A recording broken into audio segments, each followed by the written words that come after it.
یہ مطالبہ کہ وہ ایک رقاصہ کو اپنے ساتھ رکھے گا کوئی عجیب یا غیر معمولی مطالبہ نہ تھا، البتہ قدومی کو اپنے ساتھ لے جانا کچھ عجیب سا تھا۔ قدومی ایک جوان سال رقاصہ تھی جو صرف عمرہ اور دولت مند افراد کے یہاں جاتی تھی۔ وہ سوڈان کی رہنے والی تھی اور مسلمان تھی۔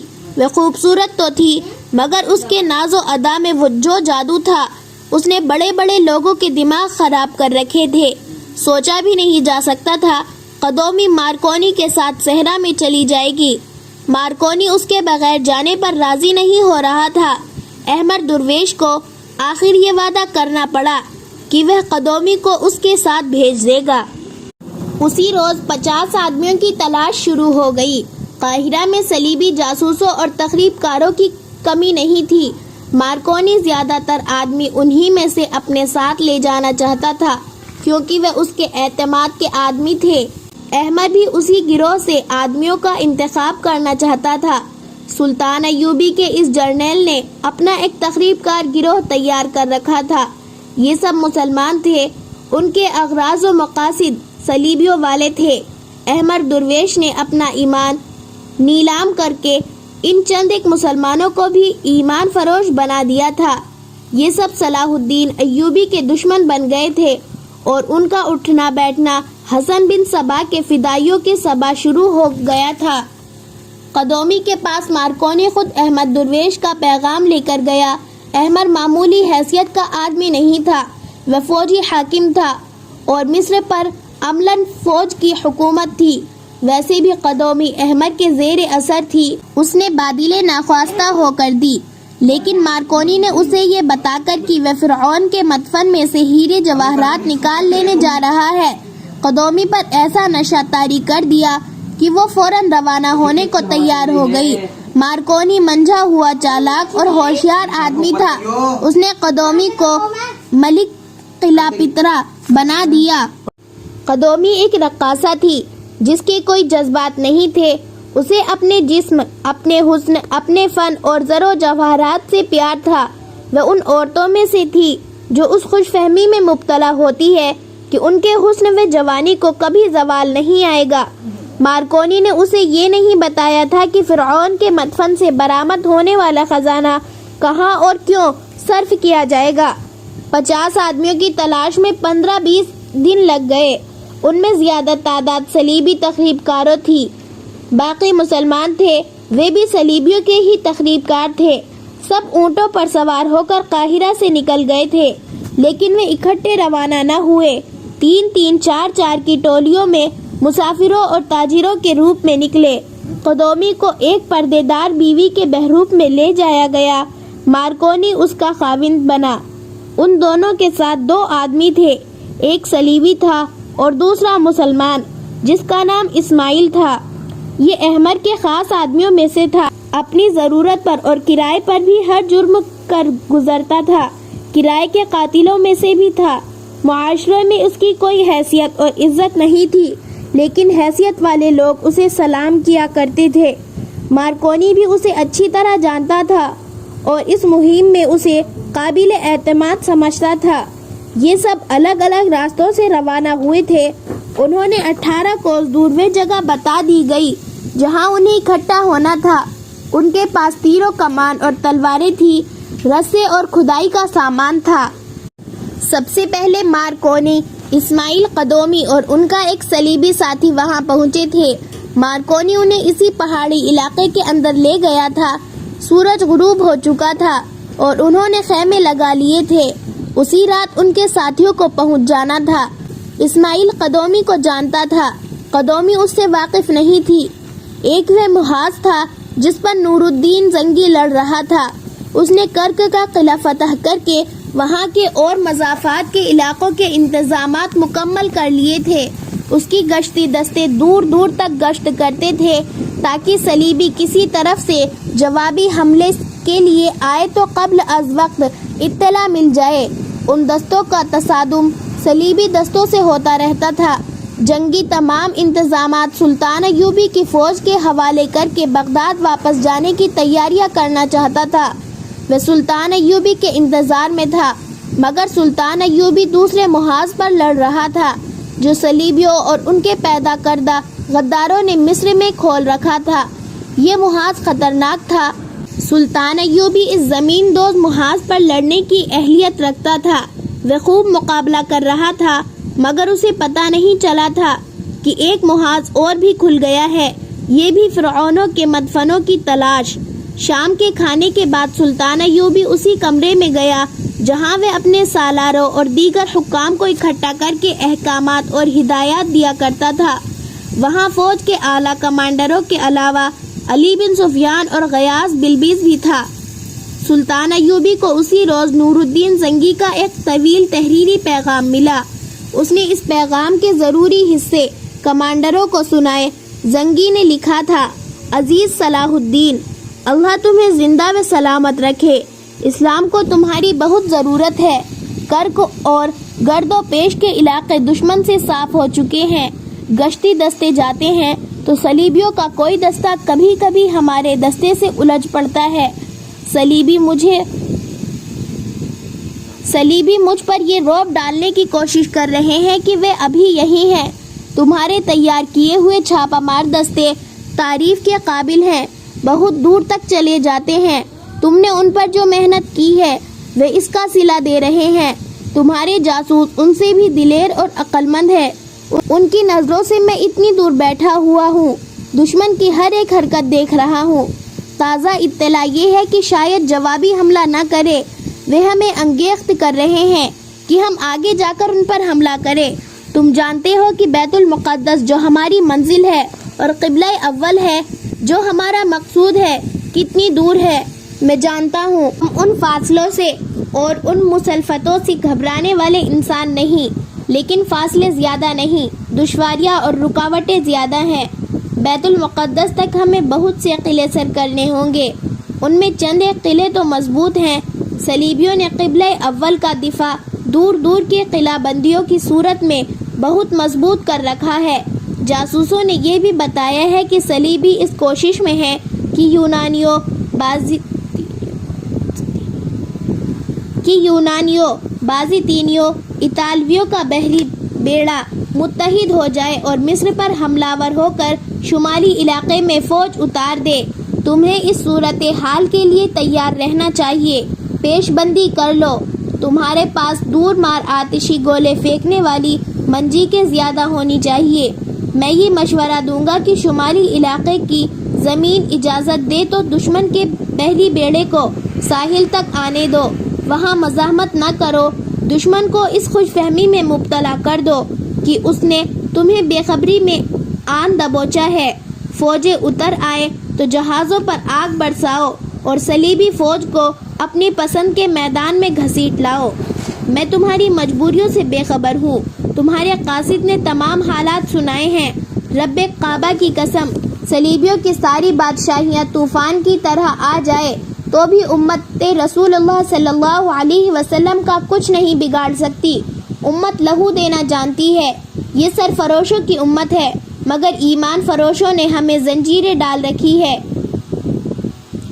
تم قاہرہ میں قید ہو گئے ہو، میں بغداد سے نہیں نکل سکتا، اور شراب اور زر و دولت نے ہماری صفوں میں شغاف کر ڈالے ہیں۔ اگر ہمارے گھر میں سکون اور اعتماد ہوتا تو ہم دونوں صلیب کا مقابلہ کرتے، مگر کفار نے ایسا طلسم پیدا کیا ہے کہ مسلمان بھی کافر ہو گئے ہیں۔ یہ کافر مسلمان اتنے مردہ ہو چکے ہیں کہ یہ احساس ہی نہیں رکھتے کہ ان کا دشمن ان کی بیٹیوں کی عصمت سے کھیل رہا ہے۔ کرک کے مسلمان بہت بری حالت میں ہیں۔ صلیبیوں نے ان پر جو مظالم ڈھائے وہ سنو تو لہو کے آنسو رو۔ میں اپنی قوم کے غداروں کے کیسے صلیبیوں نے ان پر جو مظالم ڈھائے وہ سنو تو لہو کے آنسو رو۔ میں اپنی قوم کے غداروں کے کیسے سمجھاؤں کہ دشمن کی دوستی دشمنی سے زیادہ خطرناک ہے۔ تم نے افسوس کا اظہار کیا ہے کہ تمہارے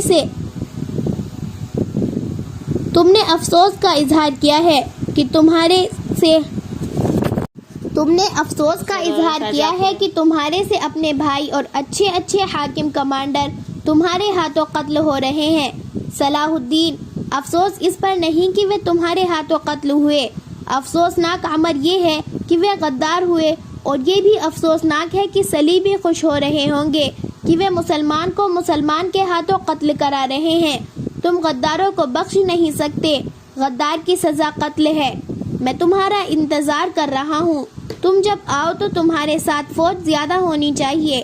صلیبی قلعہ بندیوں میں لڑا کر تمہاری طاقت زائل کرنا چاہتے ہیں، کہیں ایسا نہ ہو کہ بیت المقدس کے راستے میں ہی تم بے بست و پا ہو جاؤ۔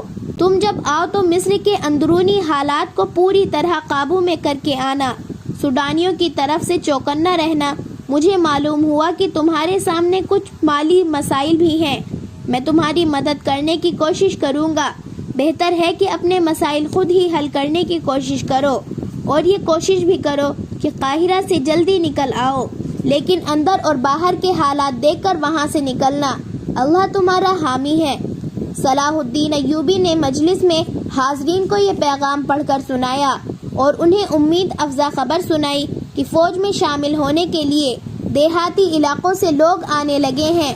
تو ہم پرستی کی جو مہم دشمن نے شروع کی تھی وہ ختم کر دی گئی ہے، لیکن کہیں کہیں اس کے اثرات باقی ہے۔ ایک فطور مسجدوں سے بھی اٹھا تھا، اسے بھی دبا دیا گیا ہے۔ 3-4 اماموں نے انہیں تہمات کو جو صلیبیوں نے ہمارے مذہب میں شامل کرنے کی کوشش کی تھی لوگوں کے ذہنوں میں ڈالنا شروع کر دیا تھا۔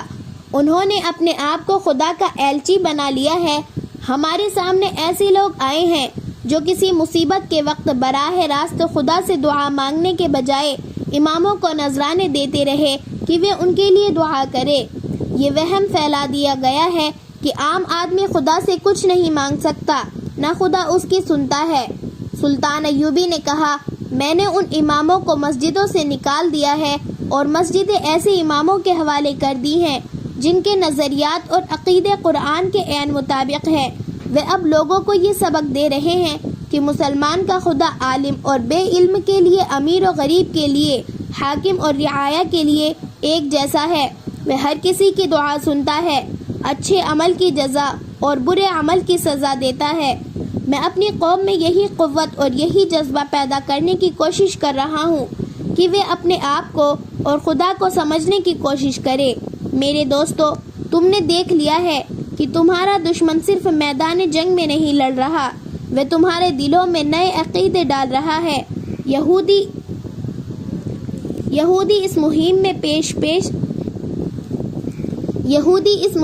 پیش ہیں۔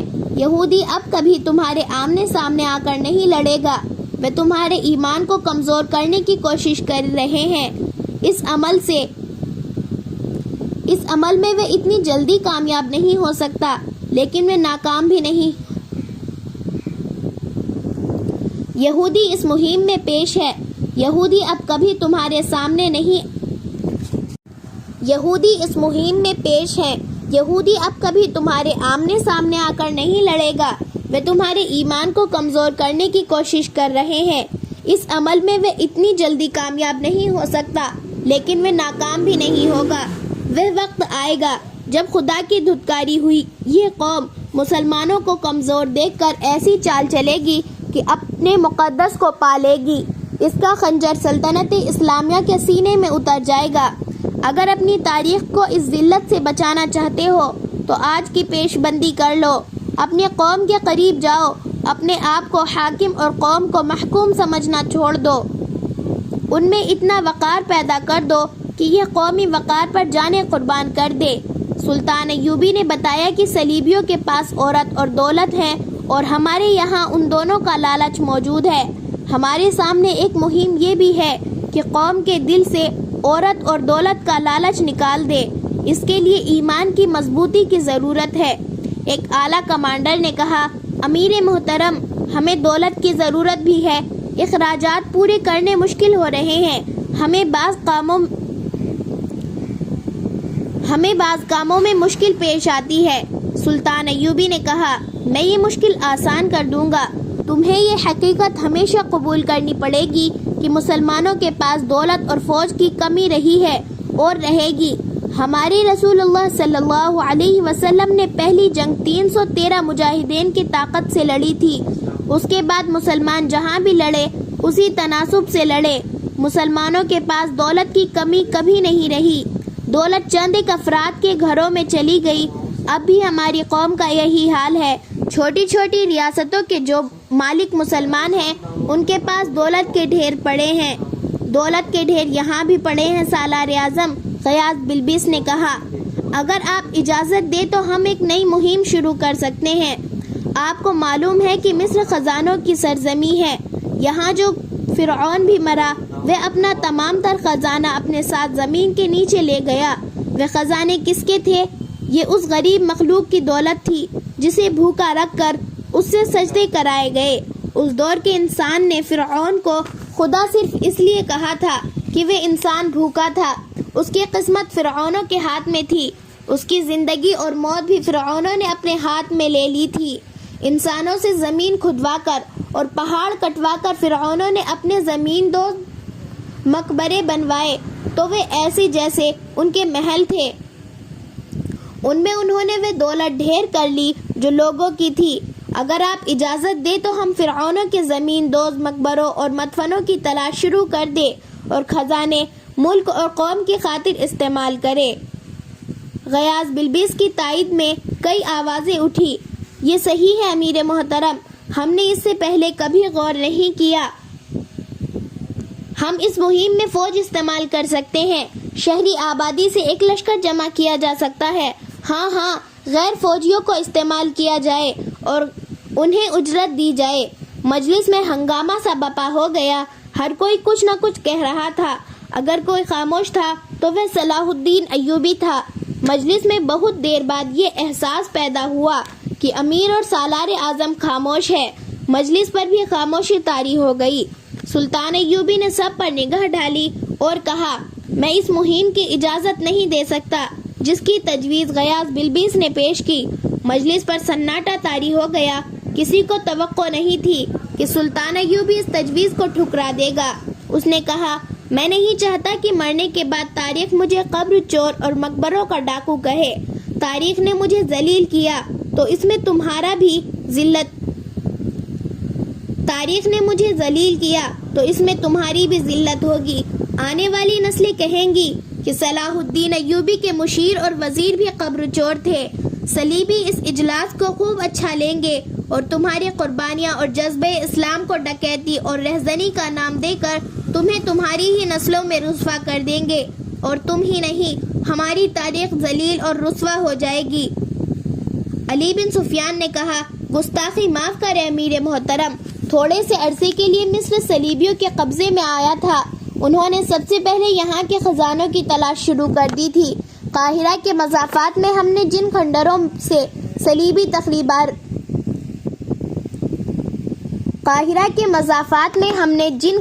سے صلیبی تخریب کاروں اور فدائیوں کا ایک گروہ پکڑا تھا، وہ کسی فرعون کا مدفن تھا۔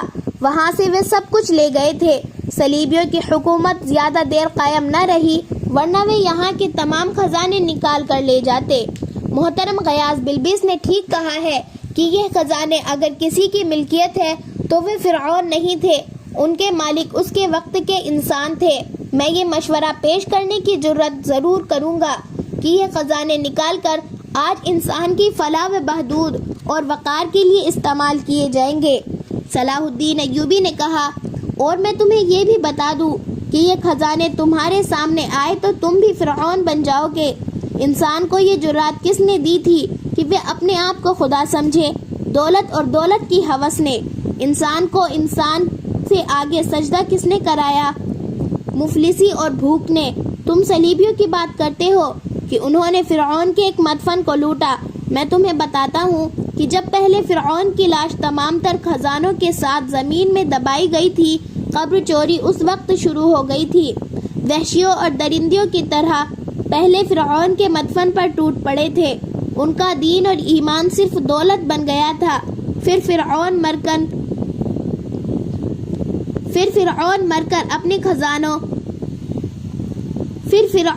کر اپنے خزانے زمین میں لے جاتے رہے اور قبر چوری باقاعدہ پیشہ بن گئی۔ اس کے بعد ہر فرعون نے اپنی زندگی میں ہی اپنا مدفن کسی ایسی جگہ تیار کرایا جہاں پہنچ نہ سکے، اور مرنے کے بعد اس کے پسماندگان اور جانشی نے ایسے طریقے سے بند کرایا کہ کوئی اسے کھول نہ سکے۔ اور جب فرعون کا دور ختم ہو گیا تو مصر جس کے قبضے میں بھی آیا، اس نے ان چھپے ہوئے خزانوں کی تلاش شروع کر دی۔ میں جانتا ہوں فرعونوں کے بہت سے مدفن ہیں جن کے متعلق کوئی جانتا ہی نہیں کہ کہاں ہیں۔ وہ زمین دوز محل ہیں۔ قیامت تک مصر کے حکمراں اور حملہ ور ان مدفنوں کو ڈھونڈتے رہیں گے۔ ان تمام حکومتوں کو زوال کیوں آیا؟ اس لیے ان کی توجہ خزانوں پر مرکوز ہو گئی تھی۔ رعایا کو تاثر دیا گیا کہ دولت ہے تو عزت ہے، ہاتھ خالی ہے تو تم بھی تمہاری بیٹیاں بھی ان کی ہے جن کے پاس دولت ہے۔ میرے رفیقو، صلاح الدین ایوبی کو اس قطار میں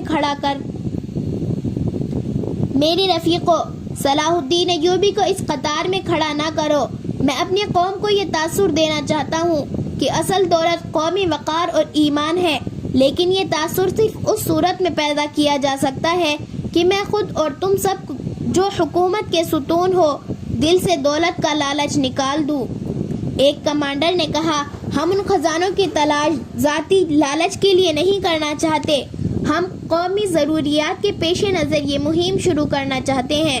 سلطان ایوبی نے کہا، میں جانتا ہوں میرا انکار تم میں سے کسی کو پسند نہیں۔ میری بات سمجھنے کے لیے تمہیں اپنے ذہن بالکل خالی کرنے ہوں گے۔ میری عقل مجھے بتا رہی ہے کہ باہر سے آئی ہوئی دولت جو قومی ضروریات کے لیے ہی آئی ہو، حاکموں کے ایمان متزلزل کر دیا کرتی ہے۔ یہ دولت کی لعنت ہے۔ اگر میرے پاس گھوڑا خریدنے کے لیے رقم نہیں ہوگی تو میں فوج کے ساتھ پیدل بیت المقدس جاؤں گا۔ گھوڑا خریدنے کے لیے مردوں کے کفن اتار کر نہیں بیچوں گا۔ میرا مقصد بیت المقدس کو صلیبیوں سے آزاد کرانا ہے۔ گھوڑا خریدنے کے لیے رقم کا حصول میرا مقصد نہیں۔ تم جب خزانوں کی تلاش کرنے لگو گے تو قوم میں ایسے لوگ موجود ہیں جو اپنے طور پر چوری چھپے مدفنوں کو اکھاڑنے لگیں گے۔ ایسا ہوتا آیا ہے، اور جب خزانے تمہارے سامنے آئیں گے تو تم ایک دوسرے کے دشمن نہ ہوئے تو ایک دوسرے کو شک کی نگاہوں سے دیکھو گے۔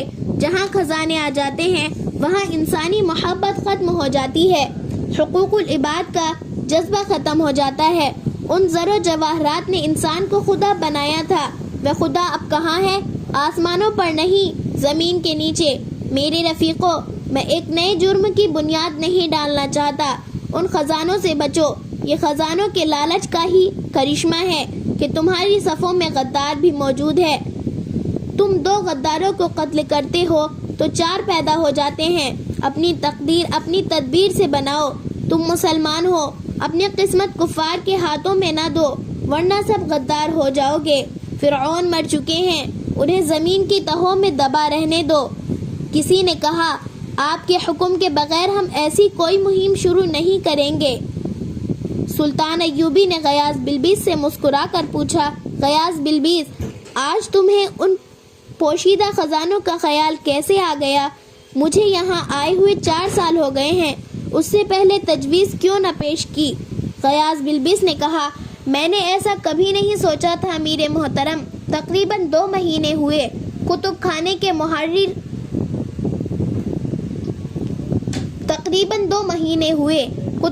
کے محرر نے مجھے بتایا تھا کہ پرانے کاغذات میں سے کچھ کاغذات گم ہو گئے ہیں۔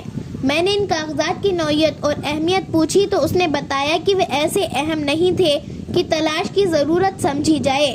یہ کچھ نقشے سے تھے اور فرعونوں کے وقتوں کی تحریریں تھی، بہت ہی بوزیدہ اور کرم خوردہ کاغذات اور کپڑے تھے۔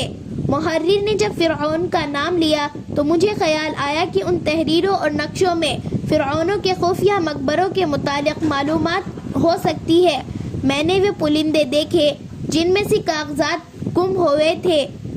میں نے یہ سوچ کر زیادہ توجہ نہیں کی کہ ان تحریروں کو آج کون پڑھ اور سمجھ سکتا ہے۔